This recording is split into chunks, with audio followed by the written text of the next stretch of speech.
Many people see aging congregations and declining numbers as a sign of the death of the church, but we have an alternative position. Welcome to Kingdom of the Logos, a Christian program of critical thinking and adventure. And it is a program produced by clergy in the Church of the Nazarene. Now, I'm Pastor J. Dylan Proctor. I'm Pastor Amanda Sparrow. And I'm Anthony Allegria. In serious conversation today, we're going to discuss changes in church dynamics and then a list of the best Christian Christmas songs. But before we have our serious conversation, let's talk about unholiness today. And this is our segment where we talk about the depraved activities going on in the world. And after I present them, Amanda gives us a sanctifying alternative where we can do something other than be totally depraved, because in this world, people always do a lot of crazy things, but we are holiness people. We can move away from that. So, let's get into this first story.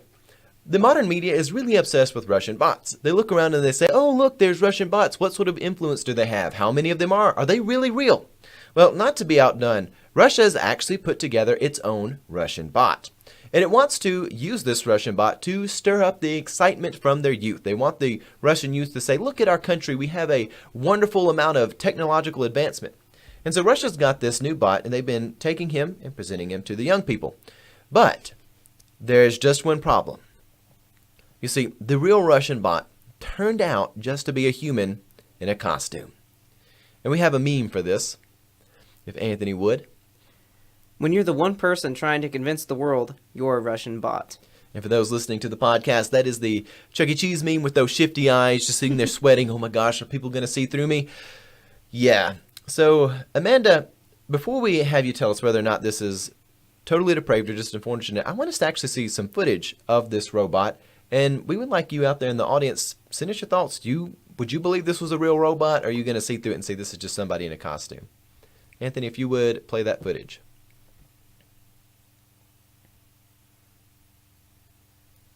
So, neither his dance moves nor the, surrounding, who I suppose would be Russians, dance moves particularly great. But he is moving. Yeah, it wasn't the best choreographed thing ever. Would it be too on the nose if they actually did the robot as a robot? It would probably be too on the nose. But, it is what it is. One of the things that really messed them up on this, too, is this costume is regularly purchasable. So it wasn't even an originally made costume for this. You can just do a Google search and find it for sale. So, Amanda, what are your thoughts? Would you believe this robot is real? Is this totally depraved, or is it just an unfortunate thing in the world? Well, I think it moves into a place of depravity. I think for those who were maybe taken in by it, it was just unfortunate. And I think it is unfortunate the fact they didn't think through their plan enough to make a unique costume, or even to make a more robotic. He looks like a robot, but he looks like a robot from a cartoon versus how we kind of actually see robots being used today, which are much more mechanical and cold and just more functional than something so cutesy. But it definitely moves into a place of depravity because there was an alternative motive to deceive people, whether it was for national pride or maybe to scare some people into thinking that Russia has some real good technology on their side. And even that what they did didn't kind of fit those schemes really well, because if you're going to go for pride and power, again, wouldn't you go for something a little bit more menacing instead of that? But anyways. Anthony? Well, I will say, if you're going for pride and power, you definitely don't start with a fanny pack. Yeah, that is absolutely true. You do not start with a fanny pack. Yeah, that one kind of takes you away. Anyways, so let's move on to our next story. This is about a burglary gone wrong. We always hear the phrase, you're too cool for school. We hear things like this and we say, oh, that's a fun saying. It's just having a little bit of fun with language, but it's not really possible to be too cool for school. But I have a question for us. What if it was actually possible? What if you could actually be too cool for school? Well, this burglar found himself in a very similar situation because he thought he would be real slick and break into a closed Chinese restaurant. However, things went wrong when he found out that he was indeed too slick. Now we have a meme for this as well. Didn't know you could be too slick. Yeah, this man was certainly in quite the trouble when he found himself covered in grease and was unable to get out of the closed restaurant's grease trap. He actually spent 2 days being trapped in the grease trap. And again, he's covered in grease. And after 2 days, firefighters were able to free him by dismantling the grease trap. And there he was taken to a local hospital where he was at in California. Now, Police assume, they have no confirmation that this was actually a burglary attempt, but they assume that he was coming to burglarize the Chinese restaurant. However, since it is only an assumption at this point, we don't have it confirmed, this has left us with a rather unpalatable question. Because what exactly were they cooking in this restaurant? He was in the grease trap. Amanda, what are you thinking? Totally depraved or just unfortunate? I think we start with depravity if it is a burglary. But it moves into unfortunate as he gets stuck in the grease trap. And also something that kind of just dawned on me is like why would you go into the grease trap? Sometimes they're a separate entity than the building. Like you have to take your grease out of your smaller fryers and go dump it into like a separate container. So why would you even go towards a grease trap in the first place versus the actual building? What made you think that there was a lead into the building? So there's some serious gaps in information I think that are happening or in planning. And then yeah, it is unfortunate he was stuck in there for 2 days. That just cannot be good. Like we've shared a story where someone tried to break into an alligator enclosure and they got bit, and that's some logical cause and effect going on there. And this one is just weird. So it may, I guess, border more on the side of unfortunate. Yeah, he kind of cursed yourself there, bro. But he is doing, I think he's expected to have a good recovery, so there's that. Meanwhile, in Florida, moving from California to Florida, meanwhile in Florida, another burglary went wrong. A man in Florida, he arrived at his Land O'Lakes home and discovered that the glass of his front door was shattered. And he's quoted as saying, "As I was going through the house, I noticed valuables had not been taken." This is what the man told Bay News 9. He also said, "I was thinking, what kind of robbery is this?" Now, this is actually a really good question. We've read the story of Cain and Abel. We realize sometimes there are things crouching at the door, wanting to shatter through the front door, that are coming in there not because they want their valuables, but because they want you. They're things that want to possess you. There are evil and sin and bad forces in the world that want you. So when someone's broke into your home and you realize they haven't stolen anything, you're thinking, well, what do they want? They want me? This is a bad thing. Well, the man continued to examine his home, and he called the police when he discovered sounds of a creature in the bathroom. Now, we have a meme for this as well. We'll pull it up in a sec. Police arrived, and they found that it was a deer that had actually shattered through his door and came inside and went in his bathroom. Now, at first you might say, how could you mistake a deer for a burglary? But when we went to the deer's profile on Facebook, and we have his profile image here we're going to pull up for you. And you can kind of see why he was mistaken for a burglary. It doesn't just because he broke in, but when you see his profile picture, it sort of starts to add up. Yeah, there's something a little bit suspicious going on there. Yeah, he kind of is telling on himself. Amanda, what do you think? Is this just unfortunate or is it totally depraved? I think, yeah, it's unfortunate. I don't think anyone, or the deer obviously didn't have nefarious ideas going on. He just probably got lost or scared and went through the window. I do think there's a little bit of some deficiency going on the man's part, where he actually goes into the house that he thinks has been broken into, and only decides to call the police after he starts hearing noises. And let's just put this kind of like as a PSA kind of thing. Don't be the first 5 minutes of a Criminal Minds episode. If your house looks broken into, stay outside and call the police. Also, you saying this is the first 5 minutes of a Criminal Minds episode. I was thinking this is like the first 5 minutes of a horror movie because there's a monster in your house and it doesn't want your possessions. Yeah. It doesn't want your possessions. So this is also the first 5 minutes of a different dark plot. It wants something else. There's no material that will appease it. There is no But material your soul is the only thing it wants. So yeah. Anyways, all right, we'll be back for our main conversation talking about, is the church dead?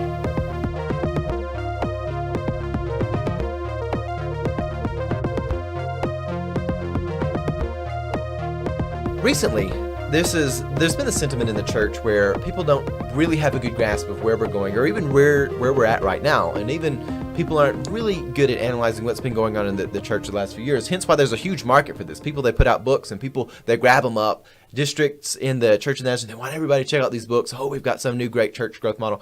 People are really unsure about how church growth works. And recently, a Tumblr blogger who sometimes we communicate a little bit with, called A Journey in Faith, he posted a post with the following statement. And he was saying, I hear people say that the church is dead, that there is no longer relevant in today's world. I could not disagree more. We are faced with the declining numbers and aging congregations in many places. And although this trend is worrying, it should not be seen as some kind of a death toll. It's not the bell shining that the church has died. And this really is something we should talk about. So this is a common thing I've heard a lot of people talk about, this idea that the church is dead. It's no longer relevant in the world. And even I myself, as a younger pastor, when people would ask me what's the problem with church growth, I would look at the round and say, well, the church is no longer relevant. We've got to figure out how to make it relevant. As I've gotten older, as I've gotten a little bit wiser, I think it's actually a much deeper problem than that. And so how I would like us to have our serious conversation today is I have 2 points that I would like to share with Amanda. I will present both of them, then I will go back and give some detail to the first one, and I'll let you respond, Amanda, and then I'll talk about the second one, and I'll let you respond, and then we'll move on to our next segment. So, just starting off this. So there definitely is a general sentiment in the church where people feel like Christian tradition, they feel like the church growth is something which is not really valued in Western culture. It's not relevant anymore. People, they enhance this sentiment. They enhance their arguments by pointing to declining church numbers. They point to the fact that there's a general disavowing of Christian traditions. They look and they say, oh, well, the congregations are aging. We should just let those places die off. And even the church itself, who are we going to be next? And we kind of try to figure out who we're going to be and how we're going to bring people in. But there are a few points that come to my mind because I think we're going about this whole issue completely wrong. I think we're at this issue completely fundamentally wrong. I think we need to remember that the gospel is the gospel, and we have no claim to the design of the gospel, and we should not water down the gospel if we want the church to grow. But in response to church growth, there are 2 things I want to point out. And the first is this, that people want the effects of the gospel without the gospel being the cause of those effects. So that's point number 1. Point number 2 is that in recent history, being the earlier part of the 20th century, so that's something people live long enough to remember, it's something really recent history, the church had a monopoly on belief systems. But this is not the case anymore. Now, when I said they had a monopoly on the belief systems, I'm coming at this from a really objective, I'm trying to be as intellectually honest about this as possible. Yes, of course I'm a Christian, of course I'm a pastor, but I want to be objective about this. The church had a monopoly on belief systems, but this is not the case anymore. So we'll talk about that after we talk about this first point. So going back to that is, I want to elaborate on the idea that people want the effects of the gospel without the gospel being the cause of such effects. People often want in our modern world to separate the history that brought us to this moment in time. They want to separate that out from the Christian history. They want to separate that out from the reasoning minds of the Enlightenment, which was in conjunction and a product of the revelation of New Testament logic, which is a fulfillment of the Old Testament law. People want to pretend as if our notions of right and wrong are something inherent to the human condition, which is just not true. The values of Western civilization, where each and every one of us as individuals, we can have unique worth as an individual, you can have unique thought as an individual. This is something which is not found throughout human history, and it's not found by naturally just internal reflection. People don't just sit down and say, well, let me figure out who I am, and suddenly you have a civilization where everybody has unique worth as individuals. Again, you go back to ancient Egypt, you're not getting an audience with the Pharaoh just because you think that you deserve one. You don't get to go to school just because you think you want to go to school. You don't get to go before the king because you think you get to. This idea that each and every individual has independent worth, like they're actually worth something, this is the product of a very long process. It's the product of the law turning into the New Testament and the revelation there bringing force to the liberal arts movement and the movements in the Enlightenment. All of this long history has brought us where we're at today, but people want to chop themselves off from that. And people, they like the products of the New Testament logic, but they don't want the Christian faith to be connected to those products. So, Amanda, what are your thoughts on this? Well, I think you had talked about within modern history, but this is something we can see that has been happening for quite a while in the sense of kind of the movement towards humanism. And I think one of the greatest examples of humanism gone awry is we can look at the French Revolution and its preceding, or the events that happened afterwards, was that people began to want to rediscover this idea of individual worth, that each person had value and rights regardless of which class they were born in or which nationality they were from, but that basically just to be human meant you were valued. And we see that when that became disconnected from the church, what would end up is then they would try to find new people to persecute. Again, as we look in the French Revolution, they're like, the common person should have rights and values. And then they end up killing all these innocent people. And some of them weren't innocent, but a lot of them were innocent just simply because they were part of the bourgeoisie or they were part of the royal class, and therefore they had to die. And we can also look at other historical events as this. But again, this is we can see a very clear distinction of when value becomes separate from Christianity, from the faith, where we say, yes, each person is valued individually, but it's valued because of who they are and created in the image of God. In our modern world, we see this a lot with movements that come and go. And so people can find that kind of fulfillment of what used to be the church. And I know this is bleeding in kind of to your second comment, but they find, well, I can just join this group or that group, and I can find my value in that. And again, because there's that disconnect with the church, it's a facade. It's a wall that looks like it's made out of stone, but it's actually just plaster. And those kinds of structures ultimately will crumble. Yeah, and I think you're right. They will crumble. Let's go on to the second point, because this is really a huge conversation. So, just to reiterate the second point, in recent history, the church had a monopoly on belief system, but this is not the case anymore. So let me tell you what I mean when I'm saying this. And this is important, I think, for us to understand as we decide how we're going to move forwards in church growth. So, throughout history, there have been many shallow and incomplete theologies within the church and even in other places. Within the church, we have had entire groups that were less focused on the gospel than they were on appeasing their members. Sometimes these were straight up heretical pits of hell doing crazy things, like trying to eradicate the Old Testament, trying to say God the Father is an evil demon. You get all sorts of weird things. Other times you get it where it's just people being plain shallow. They really don't care how complete their logic is. They don't necessarily care to develop an understanding of God the Father. And I'm going to go ahead and go out on a limb here. If you're listening to this podcast, you're probably not somebody interested in shallow theology. Just the fact that you're listening to a Christian podcast tells you you're wanting some sort of more theology in your life. But throughout time, you've had people who they like to dip into the shallow theology. And in our modern world, people they've sought to remove God from the public sphere. And realistically, the human condition, people, doesn't matter whether you're a man or a woman, whether you're young or old, people need something to help them walk through life. You can't just remove God from the public sphere and pretend that everything's going to be okay. People need something to tell them what is right from wrong. They need something to help give them meaning and order in life. They need some metric for saying who's the good guys, who are the bad guys. They need something for telling them, I've got to have a direction for my moral compass. In the past, if people wanted to act on their shallow faith, and they still needed something to fill that role for a moral compass, they would go to a church, they would go to a Christian church, and they would just act out their shallow faith there. But now in our modern day and age, the church no longer has a monopoly. So people who are only interested in shallow faith, which again, I don't think it's anybody going to be listening to this podcast, though I kind of hope that they are, and let's work through these things. But now in our modern day and age, people, they have alternative places to work out a shallow belief system or an incomplete belief system. Instead of going somewhere like the church where maybe you're going and the minister doesn't really have a good understanding of deep concepts, or maybe the songs are not the most theologically sound, but you're just working out shallow faith. Instead of people doing that now, they go other places. They find other things to make us gods. Maybe it's the government. A lot of times it is the government for people. If you look at the American political condition, you can see people have unmistakably made politics out to be an idol. That is their new metric for right and wrong. And if the wrong person's elected, it's like right and wrong is going to be blown away. Government is not the source of right and wrong. It's just not. And also when you look at like celebrities and things, people, they say, my hero let me down. I really like this football player, and then he did this to his girlfriend in an elevator, and you're like, I'm crushed. Well, you shouldn't have been getting your virtues of right and wrong from people like that. And furthermore, people find other things which aren't just external, but also internal.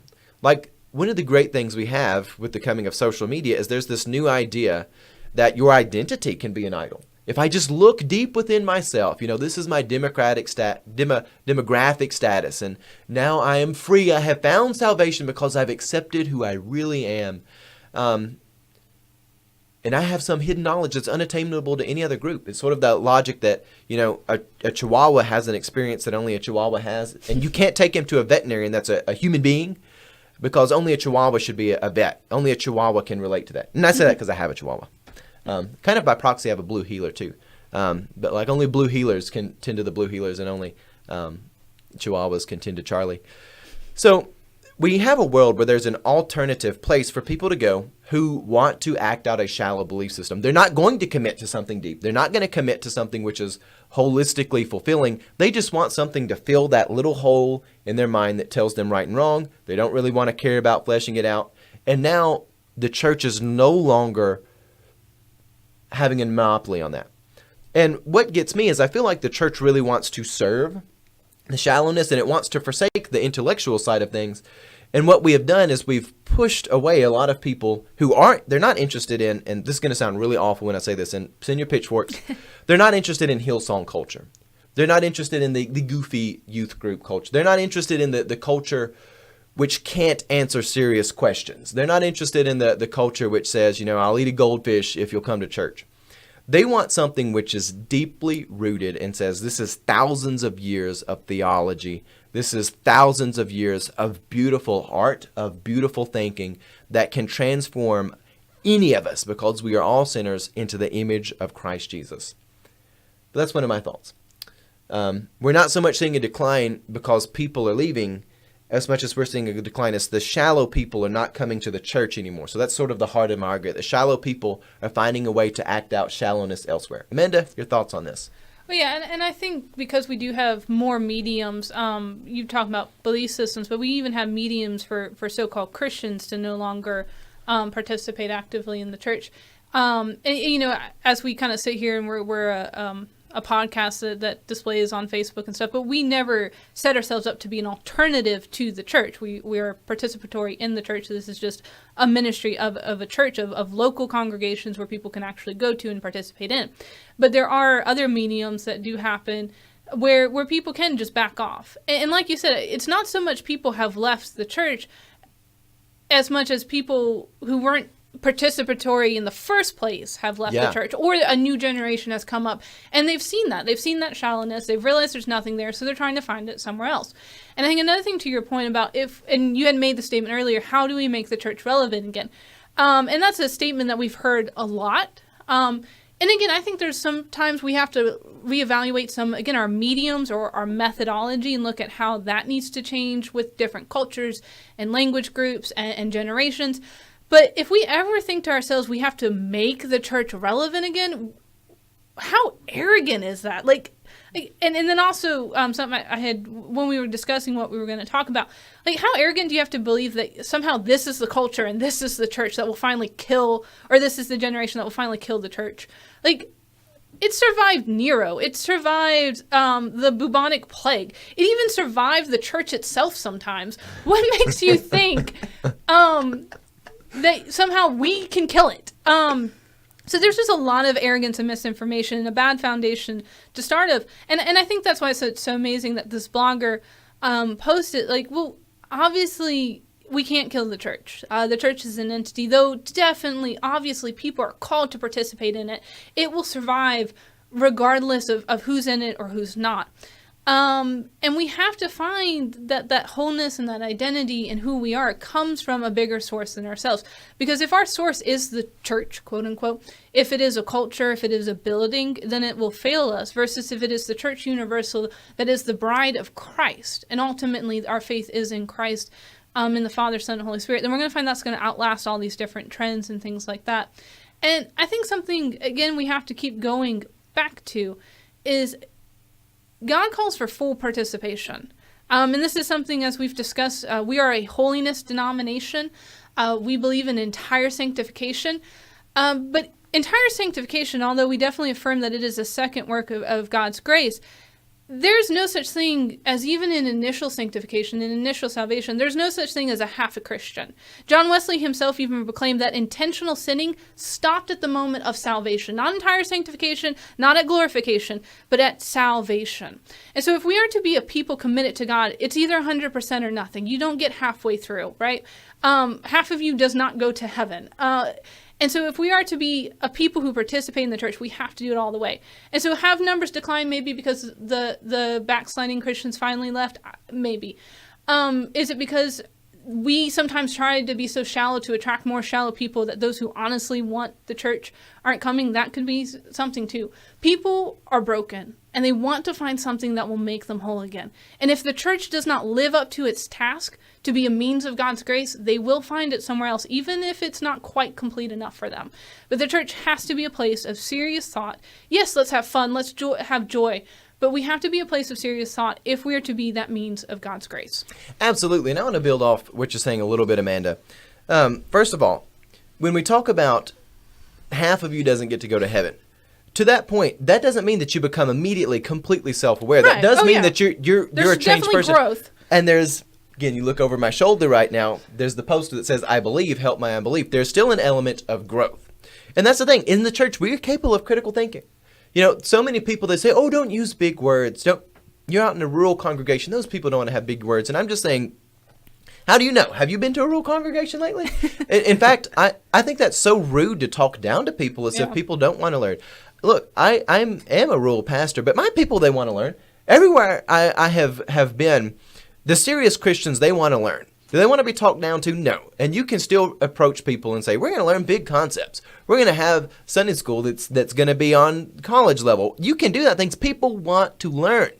And throughout history, there's always been the core of the church, and then you've always had people who are, they're kind of in it a little bit, but they're not as diehard as others. And I think really we've outsourced a lot of the people who are traditionally pew sitters. Mm-hmm. Again, if you're listening to this podcast, the chance of you being just a pew sitter once or twice, remembering you're a Christian like 2 times a year is probably not likely. But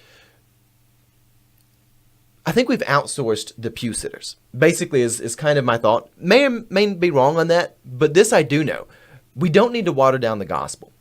What the problems are, we may not always have the answer, though we should be conscious about them. We should try to learn as much as we can, but sometimes we're not going to solve everything in the world. We're not omnipotent people. We're not omnipresent people.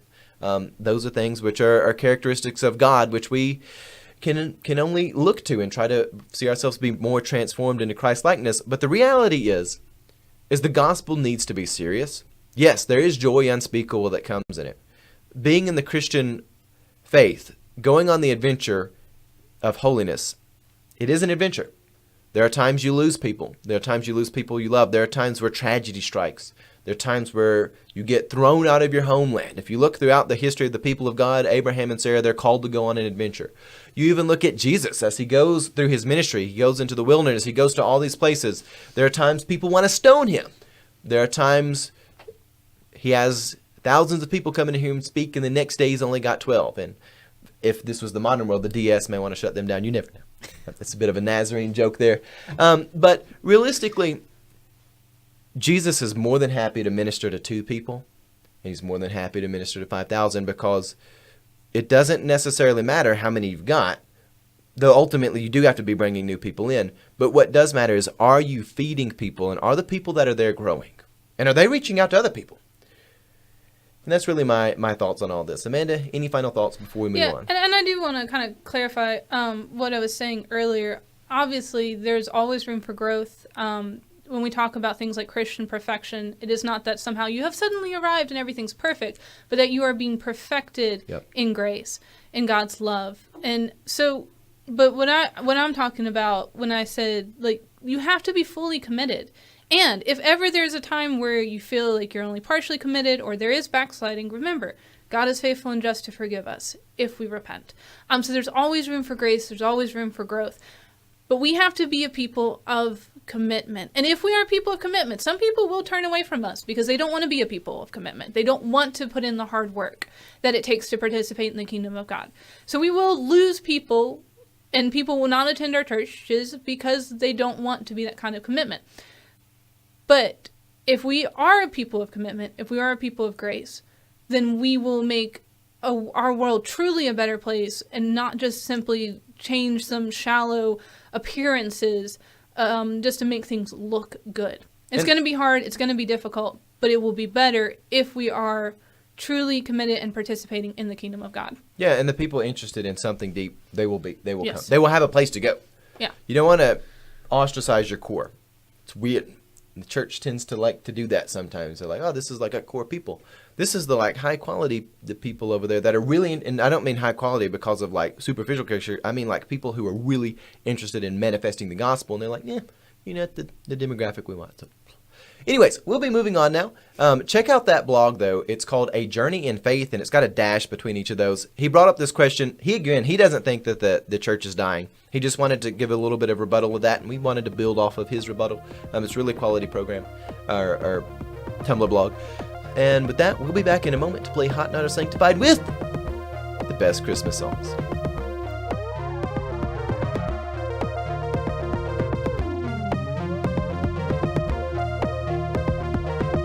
And how this works is if we say hot, we're saying it's a good Christmas song and it's appropriate on the list where it's at. And if we say not, we say no, it's either too high or it's too low. Or maybe we just don't like it. Maybe this thing is terrible. And if we say sanctified, which we can only say once a program, we're saying only God can decide. Only God can decide. So, that being said, send us your thoughts, questions, and comments. Anthony is going to read us a list. And also, we realize this can go a little bit long sometimes. Anthony has permission to speed us up. And we have all consented and said, Anthony, if you speed us up, it'll be great. If you speed us up too much, we'll brick you up into the wall and make you a permanent fixture of the church. But if not, within reason. So, Anthony, share with us this list. Okay, well, I wanted to start with the honorable mentions because I feel like that should be part of, obviously, the songs merited honor that merited mention. So, here they go. It's Do You Hear What I Hear? It came upon the midnight clear. Come, thou fount of every blessing. Away in a manger, once in royal David's city. Lo, how a rose ere blooming. Bring a torch, Jeanette Isabella. That one seminal song. Nope, I'm sorry. That was actually, breaking the fourth wall by them. But, just given those so far, how do you guys think that sets the tone for this list? How is Away in the Manger not on the... what is this, the top 10, top 15? Top 15. Yeah, and the top 15, how's Away... Now, there are two Away in the Mangers. That is true. Maybe it's the lesser-known Away in the Major. Maybe. And what is Come Thou Fount, is that a... that's a Christmas song? Like, what? We sing that year-round. People are going to think we're... Yeah, whatever. I can't think of anything that's Christmassy about. So this is weird. This sets a weird tone, but continue. It's a weird tone, but we'll see. And in the end, we'll decide. The whole list is hot. The 15th. O Little Town of Bethlehem. I'll say hot. I can see that being at 15. Yeah, it's appropriate. Yeah. I think it's fine. Yeah. It's known, but not It kind of drags a little bit. I know, pitchforks are coming. Send them to 6186 Eaton's Creek Road, or you can send them to us online somewhere. If you want to send us the anti-pitchfork, you can donate at patreon.com/Kingdom of the Logos. You don't have to. It's a free program. This one they said was a very close call between Away in the Manger. Okay. Just edged Away in the Manger out. Yep. All right. What's 14? I saw 3 ships come sailing in. Okay, now that one should be on the honorable mentions. I agree. Not. The Little Drummer Boy. So the Rankin Bass movie that came out, The Little Drummer Boy, was that where the song originated? I think the song did originate with the Rankin Bass movie. And you mean like the claymation one? Yeah, the claymation movie. If someone out in the audience knows better than this than I do, please let me know. I think it's an all right thing, but I don't think it's a top 15 song because it's one of those things where it's either you like it or you don't. So I'm going to say not because I don't think it's a top 15 song. Well, and I think also, like, when you said these were all going to be Christian Christmas songs, I almost put this in the secular, even though it talks about Jesus and the movie has Jesus in it. Yeah. It's really kind of like just trying to shoehorn in Christianity back into Christmas than it is really about. So I don't know. I'm going to go with if you go back to the claymation movies, a lot of them do shoehorn Christianity in there. But there is one. There is one that is the ultimate. It takes not just the Christmas story, but the story of the gospel to the next level. And it's called Nestor the Long-Eared Christmas Donkey. If you have not seen that movie, and look, there are a few things. I thought that was the same story. I honestly feel like the donkey was at the Little Drummer Boy. I've put that as one movie. Nestor the Long-Eared Christmas Donkey. If you have not seen it, I recommend it. It's about 20, 30 minutes long. It takes the gospel. It is such a good movie. You even see the sacrifice of oneself so that another may live. And this is a children's program where you see someone die. You see Well, don't give us spoilers, but It is good. to get back to the Christmas songs. You will be crushed in it. You will be inspired in it. That is, like, the other ones, they're okay. You get a few good ones, but Nestor is... and Anthony's waving for us to speed up. So that means 1 brick. I'm going to start bricking you up as it is. Hark the heralds, angels sing good. Are they 90 heavens. degree angles? Obtuse? Acute? And this is what number 12? This is number 12. 12. I don't even know what I would anticipate number 1 being, but I feel like Hark the Herald Angels Sing would be a little bit higher up, because that one almost everyone knows that one and sings it. Not too low, way too low. Yeah. I agree. 11th, The First Noel. That one, it can run for a little while, but it's a beautiful melody. The melody's short, but it's beautiful. It's number 11. It is. I would actually see that be like a number 9. I kind of want The First Noel in the top 10, but not too high in the top 10. Mm-hmm. Well, and I think Christmas songs are weird because a lot of them like start off real low and then they go really high, not in volume but in pitch. Yeah. So that one sometimes is hard to sing. So I could see it being lower because it's not always a great congregational. Yeah. It's a good song to listen to, but not sing. So I kind of understand. So I'm going to go with Hot. You know, not that I'm giving into peer pressure. I'm going to say Hot too. If it being in this is number 11, right? So Yep. just barely out of the top 10. Being in the like 9 to 11 range, I think is good for The First Noel. I can see it there. I'll say Hot. Okay. What's number 10? Breaking into the top 10. Joy to the World. Now, see, I feel like that one should be top 5. Again, that's one that a lot of people know. Even, it doesn't matter. If you've been to church once in your life, you know Joy to the World. And it is Joy to the World, the King is come. King has come. King is come. Kind of has some present tense thing going on in there. So it's just very intriguing. So I definitely think that should be higher on the list. So not. I like to say Hot. I think it's fine at 10.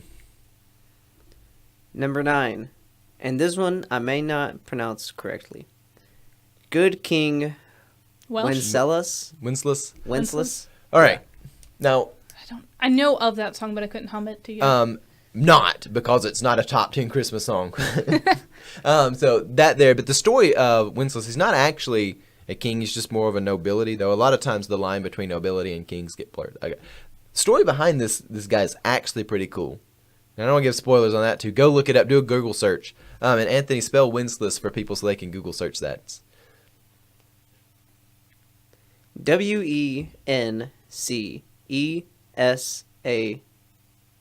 S-L-A-S. I'm off my reading game today. Off your rocker. Yeah, definitely not a top 10. Yeah, not a top 10. It's a cool story. The story is probably one of the top 10 stories behind it. Maybe, I don't know, top 10. But it's a cool story. Story's cooler than the song is. Number 8. Pitchforks. Number 8. God rest ye merry gentlemen. Yeah, I like that one. It's That's 8. good. I can It say is Hot 8. to that. Well, I may say it needs to be higher. No, it is a top 10, but there may be 7 songs better than that. So I'll say Hot there. Yeah, and that's the thing. Like, I think this song should be higher personally because I think it has some wonderful lyrics, but it is so diluted because it has a phrase "comfort and joy." It's often used in advertisements for selling things like cars or couches, which aggravates me to no end. Like, if there's something I can get like angry on a soapbox that has no, I guess, bearing on the world in general, it's that Christian Christmas songs get to use to sell things. Like, I don't know why that makes me so mad, but it does. So I love this song and want to protect it so bad. I want it to be higher in the list, but I understand why it's on 8. So I'm gonna say Hot. Number 7. Angels we have heard on high. Yeah. See, I would actually put Hark the Herald Angels Sing right above Angels We Have Heard on High. Yeah. And like normally I would be cool. This is 7, right? Yep. If Angels We Had Heard on High was 7 and Hark the Herald Angels was 6. But with Hark the Herald Angels being like 13 or whatever it was and this being 7, I'm like, no. Yeah, it's fine where it is if other songs were higher above Yeah. it. Yeah, I agree. So I'm gonna stay Hot with it there, but I'm gonna have a big mean mug for the people who put this list because you put some songs below it that I think should be above it. Like I definitely think it's like 7 on top. Yeah, I agree. Number 6. Silent Night. Yeah, Yeah, I can I see guess that. so. Yeah, I'll say Hot. Number 5. We three kings of Orients are. Okay, real quick. It's actually not a Christmas song. And actually, some of these songs we're talking about are actually Advent songs. They're not Christmas songs and blah, blah, blah. This would actually be an Epiphany song that we should sing on Epiphany Sunday, which is December 6th this year. But Epiphany is always on December 6th, but it actually falls on a Sunday this year. To say, and I get it's a Christmas song, whatever. But I think it should be lower on the list, so not. Well, here's the thing. Like, you've got God Rest Ye Merry Gentlemen and We Three Kings, which kind of go hand in hand with one another in a similar way that, like, Hark the Herald Angels Sing and Angels We Have Heard on High. The melody is not exactly the same, but there's some connections there. I really like We Three Kings. It's fun to play. It's fun to play on the saxophone. It's fun to play on the piano. It's fun to play on a lot of instruments. And it actually blends together with a lot of instruments. It's a really great pitch where it's normally an E minor. I can live with it being 5, but I don't think it should be higher than others. I don't think it should be higher than Hark the Herald Angels Sing. Yeah, that's weird. I think that's going to be the one on this list which really gets me. That one should have been a lot higher. I think I'm really interested now Have what they they think are the seen Snoopy? top 4. Yeah. Have they seen Snoopy? Like, come on. Hark the Herald Angels Sing. Things. Yeah. It's like, Number 4. O come, Emmanuel. Yeah, and again, see, that one's not super popular, so I wonder what their metric was for the top 15. But even though it's not super popular, it is, I think, a really important Christmas song. And actually, it is technically an Advent song. But anyways, we'll go back to that later. So I'm going to say hot. I'm tempted to say hot, but I'm also tempted to, like, just lay down the hammer and say not to everything else on the list because Hark the Herald Angel Sing is so low. The more I think about Hark the Herald Angel Sing, the more I think about, like, Charlie Brown and, like, Snoopy and all them. I'm like, no! It needs to be number 1! That is higher. So, in spite of that, I want to say not, but I do think that's actually a good place for this one. So I will say, I hate to do this. I'm going back to hot. number 5 for a second. We Three Kings of Orion's are. I was reading their little subnotes just now, and they were talking about the video they shared and stuff, and they were like, is this going to convince you that it deserves to be in the top 5? Absolutely not. Does it strike a nostalgic chord with me, and am I going to force it on you? Yes. And it just moves on. At least the author of the list was honest. They are honest. This was You know, totally their opinion. I can appreciate their honesty. Yeah. I can have some grace for that. All right, so is this next one number 2? This next one is number 3. Oh, number 3, okay. What child is this? Now, see, that's also not a Christmas. Oh, it's actually just it's Green Sleeves rebranded. I know you all ring your sleeves. People snort and they say things like, "Oh, Genesis 1 through 12 is different. Daniel may not have been real," and people always say that stuff, and you're like, "Strangle you." Talk about Daniel. Anyways, we do like Daniel here. And I actually like the song, What Child Is This? But, you know, people are always like, it's actually Green Sleeves. Who cares? I actually think it's a good song. And I like the direction it takes you with sort of the question. And I think it actually captures Mary's mentality as the angel and things come. I think it captures a lot of the Christmas elements from, like, the theological perspective. The tune's catchy. I'll say hot. It's a bit of a rant there. Yeah. I'm not sure I got everything you said. But, I'm still upset like it's so high above some other ones. So, but I don't know. I'm gonna say not, just because I feel like other songs should be in the top 3 other than that one. It's not a bad song. It's just All right. not. All right. Before we get to the next two, if "Oh Holy Night" is up there, I like "Oh Holy Night," but it's not 1 or 2. I would put "Hark the Herald Angels Sing" at 1, and then number 2. I'm not a huge fan of Silent Night, the tune, but I like the way it goes. So I'd probably put on Christmas songs like "Hark the Herald Angels Sing" and like Silent Night. But I don't think they're going to do that, so I'm going to be mad. I'm probably just going to by default say not to both of these. But what do you have any predictions of what they will be? No, I just can't even think. "Oh Holy Night's one of the ones that we haven't seen in the list this far, and I Wow. bet it's up there. All right, so moving on to number 2. O come, all ye faithful. And next to it, I'm not sure what this means, but it has Adeste Fidelis. Not sure what that means. "Oh Come All You Faithful" is good, but it's not number 2. It's not better than O Come, Emmanuel. Yeah. It's not better than the Yeah. one Emmanuel. Just the Emmanuel song. It's not better than "Hark the Herald Angels Sing." It's not better than "Angels We Have Heard on High." So no, not too high.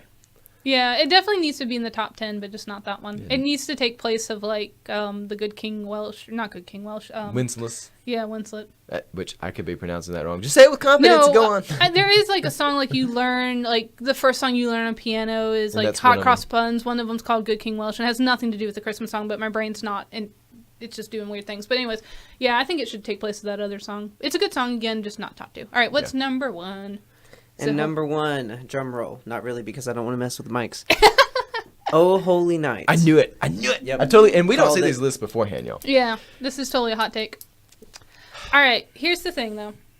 The second verse is about God coming to redeem and breaking chains and oppression ceasing. And so in that sense, I think, again, it has some great theological lines.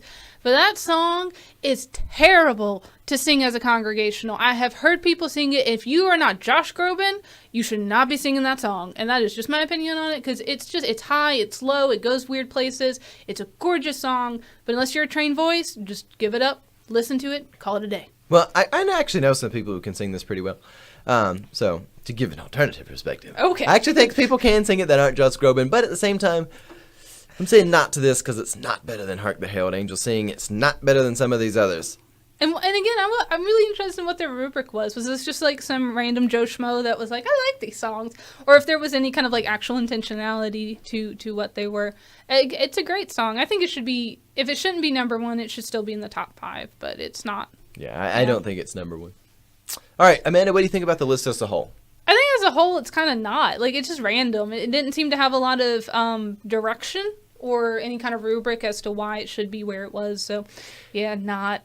And predictably, I'm not going to use "Sanctified" now. Like I've held out this long. I'm not gonna wait till the last moment to not take a stand. Follow through on this one. I'm gonna say not do it all because they put "Hark the Herald Angels Sing" so low. And whoever wrote this list, go and watch like the holiday peanut specials. Go watch that, and then think about your life choices. I will say, come back to the table. Before I would judge this, I just read something that I think has to be part of the judgment. And they did say that it might have to do with the roughly 1900-year head start, but there are more musically awesome religious Christmas songs than secular ones. And for that, you know what? I might just give them a hot for that.